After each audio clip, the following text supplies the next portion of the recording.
Well, hello there. I've got the dog with me. Just want to say that I've had a couple of really restless nights worrying about this stupid woman in the office.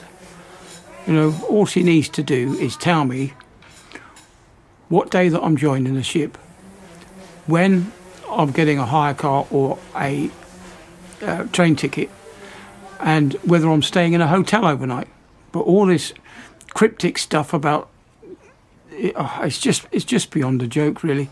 It's just misinformation, false information, and stuff that I can't access because I don't have those programs on my iPad.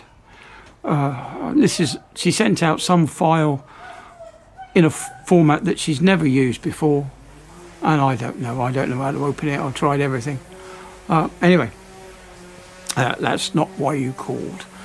And of course, one of the good things this week has been the fact that I don't have bowel cancer, so that's a good sign. So, as one of my viewers, followers, viewers, whatever you like to call yourselves, she said it might be gallstones, which I went and looked it up straight away because I'd never considered that to be gallstones. I think it was because my father had recently passed away with bowel cancer that I kind of put 2 and 2 together and come up with 6. So yes, it could well be gallstones, and there's nothing you can do about it apart from having your gallbladder removed. And apparently that's not a difficult procedure because you can live without your gallbladder apparently, and they do it keyhole surgery, so it wouldn't be that intrusive. There's nothing. There's no treatment for it. They can just give you painkillers if it's too much. But yeah, anyway, so thank you for that information that you gave me.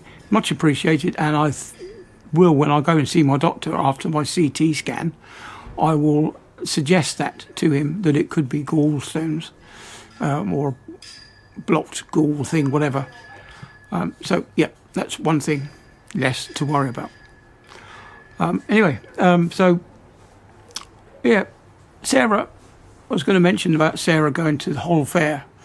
One of the traditional things that they have in Hull Fair is these brandy snap biscuits. I don't know if you've ever had any, but they're really quite tasty.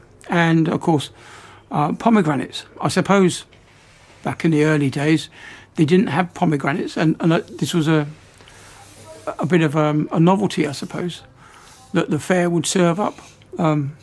And of course nowadays they do what Sarah calls she goes for a chips and grit, which is chip shop chips served up with curry sauce, which is extremely gritty, apparently. So that's one of the favourite things in Hull is chips and grit. But yeah, I'm not a fan of that. Coming from down south, chips and curry sauce was something that unheard of, especially when I was growing up. Anyway, so I've got a long drive on Tuesday down to the south coast, and I'm going to make a slight detour and go and see my dear old mum for an hour. It's a long drive, so it'll break the journey up for a little bit, so I'll be able to have a rest and stretch my legs and a cup of tea or something, and see my dear old mum. We're going to see her next in November anyway. When I come home in November, I'm going to go down to see her for a couple of days. It is a bit of a bind having to, living so far apart. Now that she's getting on a bit on her own, it's I wish I was a bit closer, but I can't. So that's it. So we're gonna go down to see her for a couple of days in November. Right. So anyway, I've done this journey before in the car. Once when I was working for a tug company in Falmouth, I've driven that way. And I've also driven down to Penzance for a job interview, but they weren't paying us much money and they didn't seem that good, so I didn't accept the job. And the the last time I travelled down to Falmouth on the train was that they didn't have any food because I got a very late train. They didn't have any food on the train. They didn't have any cafes that were open on the platform. And by the time I got to the hotel, there was nothing else open. So unfortunately, all I had was a bag of crisps that I had in my rucksack. And that's all I had until breakfast time the following morning. And yeah, it wasn't such a good trip. But yeah, anyway.